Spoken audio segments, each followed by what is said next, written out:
الحلقه بقى اللي الناس كلها مستنياه وهو عن سكوتر كيوي الاس سي. لو تفتكروا السكوتر ده كنا صورناه في معرض اكما 2025. النهارده بقى هنتكلم عليه في مصر في ارض الواقع ونشوف كل التجارب الحقيقيه. يلا بينا نبدا الاس سي.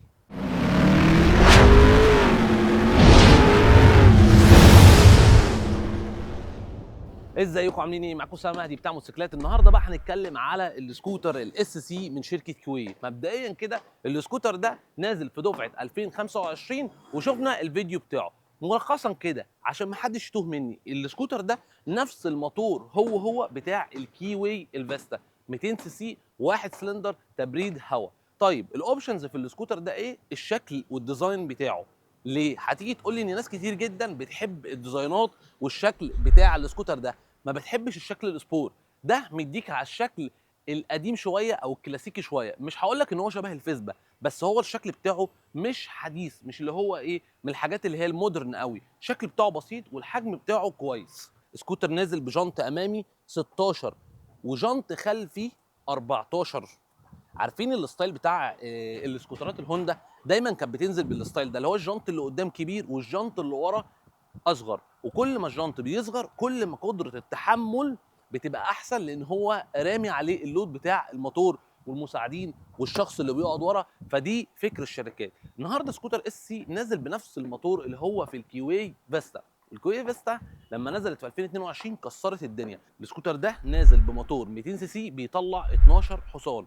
طبعا زي ما انت شايف الحجم، لو انا هتكلم على طولي فانا طولي 182. بص بقى كده وانا قاعد، انا حاسس مبدئيا ان انا القعده السكوتر حجمه كبير من الوش، وكمان القعده هنا بالنسبه لي مميزه جدا في كل التنيات وكل حاجه بعيده عني، وانا حتى قاعد الكرسي حجمه كويس. طيب السكوتر ده بقى نازل على تبريد هواء ونظام الفرامل بتاعه، ودي اهم نقطه. وهو زي ما انت شايف هنا كده، اول ما تشوف دي يبقى ايه؟ فرامل سي بي اس مش اي بي اس. كابلين اهو، فرامل بتاعته سي بي اس. طبعا نزل على 2 مساعد امامي و2 مساعد خلفي. تعال بص منظر مساعد، منظر مساعد نفسه يخض. شايفين حجمه؟ محترم جدا.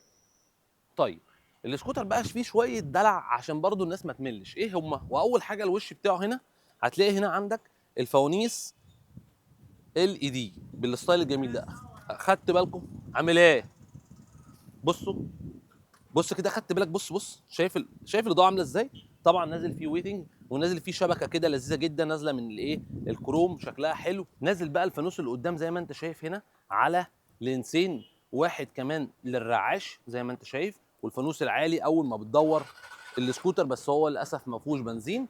طبعا شكل السكوتر من الديزاين الناس اللي هو ايه، انا سني 30 سنه 35 سنه مش عايز اركب حاجه شبابي. دايما الفكر ده بيجي الناس كتيره قوي لما تيجي تقول لك انا مش عايز اركب حاجه شكلها شبابي. انا راجل مثلا ايه، خلاص بقى عديت فتره الشباب فعايز اركب حاجه كبيره لسني. الديزاين ده نازل لهم اكتر خلاص. فانت بقى لو انت غاوي فكره السكوتر مش سبورت وفي نفس الوقت عايز تركب براند من شركه كوي، فشركه كوي عامله قلق في 2024 و2022 و2025 عشان بتنزل بكواليتي كويسه جدا، وفي نفس الوقت السعر بتاعها اقتصادي. وده كل اللي انتوا عايزين تعرفوه، السعر بتاعه. بس انا مش هقوله لكم، هقوله لكم بعد ما اخلص الريفيو كله. طب بص بقى تعالى اوريك حاجه. مبدئيا كده السكوتر نازل معاه شويه لوكشه مفاتيح.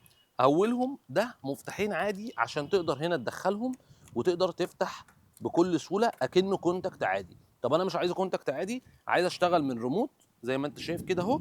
هفتح واشتغل بكل سهوله من الريموت اهو. فتحت والمفتاح معايا اهو بالريموت. وده تالت مفتاح وهو بتاع الشنطه الخلفيه اللي جايه هديه من الشركه. تفتكر بقى الشنطه دي جواها ايه؟ اكيد جواها هدايا. مش جواها هدايا، هي الهدايا هناك بصراحه، بس هي جايه معاها هدايا. شنطه توب بوكس محترم جدا زي ما انت شايف، يكفي الخوذه بتاعتك الفل. طيب غير بقى كل اللي جاي مع السكوتر، تعال اقول لك على اوبشنين جمال جدا في السكوتر. شايف الدرج ده؟ هتفتحه هنا لو انت البطاريه بتاعتك فصلت تقدر تفتح الشنطه من الزرار ده. بص سامع صوت؟ هفتح كده هتروح شنطه مفتوحه معايا بكل سهوله. طيب انا بقى عايز افتح وانا سايق السكوتر بالكهرباء. شايف الزرار ده؟ هتدوس عليه هيفتح لك الشنطه برده بكل سهوله. طبعا هنا نازل لك عداد ديجيتال بيبين فيه السرعه، بيبين فيه التريب بتاعك، بيبين فيه البنزين، بيبين درجه الحراره الخارجيه. فعموما بقى لو انت بتفكر الفتره دي تشتري، اختار كويس قوي الفتره دي، لان في موديلات كتير نزلت في 2024 و2025، ومنهم شركه كوي بتحتذي على موديلات كتير جدا منها من السوق. طبعا عندك السكوتر ده، هل هو هينجح في مصر ولا مش هينجح؟ ده كله بناء على الجمهور اللي بيركب السكوتر نفسه. اللي عايز بقى اتكلم عليه دلوقتي ان فعلا اختيار السكوتر دايما بيبقى من اختيار الشخص اللي هيركبه. يعني انا النهارده كواحد مستهلك بدور على حاجتين، بدور على سكوتر قيمه مقابل سعر، وبدور على سكوتر يكون قطع غياره متوفره. مش شرط الشكل بيكون شيء اساسي، الشكل بياخد جزء كبير جدا، ولكن خليني اقول لك ان اي النهارده تو فاكتورز مؤثرين مع اي عميل بيشتري، هي حته السعر، وحته ان انا هدفع حاجه هاخد مقابلها، وحته قطع الغيار. دايما الجمهور اللي هو بيركب السكوتر نفسه في الاخر، او الاند يوزر، دايما هو اللي عليه العامل ان هو ينجح براند ولا ما ينجحش براند. وده مش في موضوع السكوترات بس يا جماعه، حتى في العربيات.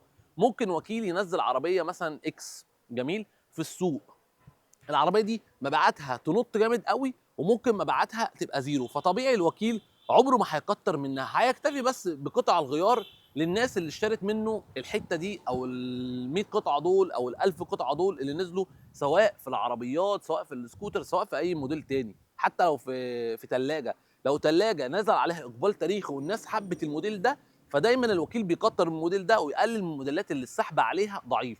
فده بينحصر في حاجتين زي ما قلت لكم، تو فاكتورز. اول حاجه القيمه مقابل سعر، ان العميل بيبقى ساتيسفايد نفسه ان هو انا هدفع مثلا 50000 جنيه، 80000 جنيه، واخد سكوتر بالاوبشنز اللي انا مستريح فيها، وفي نفس الوقت ابقى انا معايا كواليتي بتتحكم فيا، ان انا لا، ده كواليتي السكوتر ده محترمه، ده انا النهارده هشتري البراند ده عشان البراند ده محترم، البراند ده عندي قطع غياره، موفر لي قطع غياره. فدي بتيجي عندها عمليه الاستمراريه، وهي دي نجاح ملخص اي شركه. اكتر شركه شاطره في مصر في الاسكوترات وعندها انتشار واسع جدا، هتلاقي بالطبيعي موديلات ساقطه منها. انا بقول لك اهو 3 4 موديلات ساقطه منها، بس عندها 4 5 محققين نجاح رهيب. ليه؟ لان هو في الاول وفي الاخر بيعتمد على العميل. نظره ليه، انا النهارده هدفع 100000 جنيه في سكوتر يستاهل؟ لا ما يستاهلش، يبقى مش هشتريه، شكرا. ده الموضوع كله. مش عايز اطول عليكم، ولكن السكوتر ده هنقول ان هو نازل بنفس مواصفات السكوتر الكوي فيستا، ولكن الفرق اللي فيه الحجم طبعا بتاعه، الحجم اكبر من الكوي فيستا، الديزاين بتاعه والفئه العمريه اللي هو بيستهدفها، طبعا شويه الحاجات البسيطه اللي هو بقى ايه، نازل مثلا بمفتاح كنترول. وعايز بقول لك على سر كده، تعالى بس كده يا محمد، شايف كده، شايف الحرف ده مكتوب عليه ايه؟ ام بي بي. مبدئيا السكوتر ده اصلا نازل من ديزاين شركه ام بي بي، واللي ما يعرفش شركه ام بي بي، شركه ام بي دي دلوقتي تبع كيوي جروب. فهو السكوتر بينزل بمسمى كيوي جروب، لكن الديزاين ده نازل من شركه ام بي بي. والشركه دي عموما محققه نجاح في الموديل ده في السوق الاوروبي. وانا لما كنت المره اللي فاتت هناك شفت السكوتر ده محقق نجاح، وكمان كانوا منزلين الموتوسيكل ده بتبريد ميه وفرامل اي بي اس. فالنهارده السعر هيختلف، ان انا النهارده انزل كوكيل اشيل شويه اوبشن واقلل سعره ولا لا.